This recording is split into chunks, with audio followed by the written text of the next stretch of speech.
Kinarma si The Beast sa pang-aasar sa Ginebra Boys, di napikon si Scottie Thompson, binangga pa si Christian Stunt Hardinger.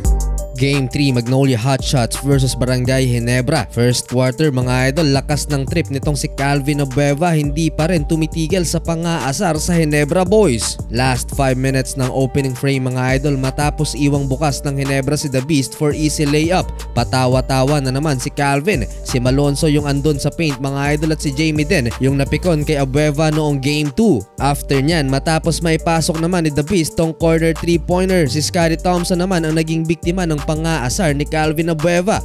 Very low scoring ball game sa first quarter mga idol, 17-15. Ginebra with 2-point lead. Second quarter mga idol, patindihan ng depensa, dalawang beses nabutata si Nick Rakosovic. Plus tumutulong din si Scottie Thompson at Malonzo kay Justin Brownlee sa pagkuyog sa import ng chicken templados. Daming steals ng Ginebra, turnovers naman para sa Magnolia, kaya nalipat bigla sa Ginebra ang momentum sa second quarter.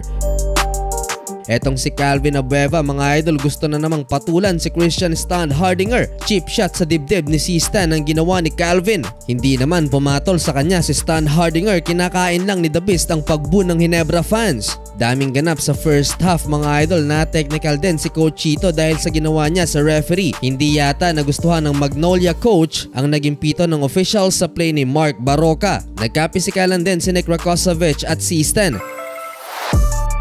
Last 2 minutes mga idol, Justin Brownlee back-to-back 3-pointer, 12 puntos na ang hawak na lamang ng Ginebra, plus open 3-pointer ni LA Tenorio sa corner. Lumobo palalo ang lead ng Gin Kings, 49-34, end of first half. 20 points na for Justin Brownlee at may 2 quarters pa mga idol. Second leading scorer ng Ginebra mga idol si Scottie Thompson at LA Tenorio na may parehong 8 points.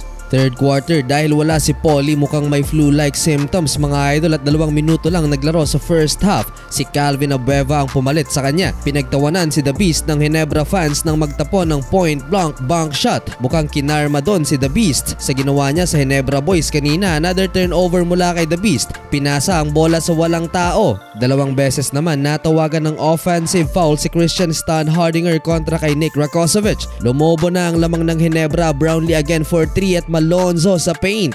Malaking kawalan sa Magnolia si Paulie na siyang nagsalba sa kanila noong Game 2. Justin Brownlee naman mga idol, muntik nang ipahiya si The Beast. Poster dunk sana yon mula kay JB. 74-61, lamang ng 13 puntos ang Barangay Ginebra sa pagtatapos ng third quarter.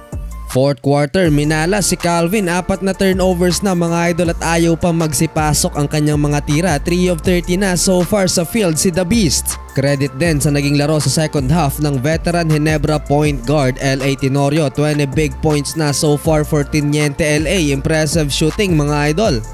Lopsided win by Barangay Ginebra, halos 20 puntos ang naging lamang nila sa Magnolia Chicken Templados. 38 points for Justin Brownlee with 9 rebounds and 7 assists. 20 points naman for LA Tenorio mga idol. 2-1 na ang serye in favor of Barangay Ginebra.